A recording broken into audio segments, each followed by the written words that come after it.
ముద్రగడ గారి అమ్మాయి శ్రీమతి కాంతి గారు,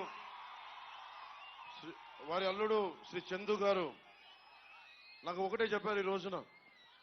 నాకు నిజంగా అమ్మ, నేను మీ ఇంత తుని ప్రత్యేకించి అల్లూరి సీతారామరాజు పాదాల సాక్షిగా చెప్తున్నా, నాకు వారికి ఒక కుమార్తె ఉన్నందని కూడా అన్న విషయం నాకు తెలియదు. కాంతి గారు ఉన్నారు అన్న విషయం కూడా తెలియదు నాకు. నేను మనస్ఫూర్తిగా చెప్తున్నాను, నాన్నగారిని ఒక మాట అనాలని కానీ ఆయన వైసీపీకి వెళ్ళినా నాకేం ఇబ్బంది లేదు, గౌరవిస్తాను పెద్దల్ని.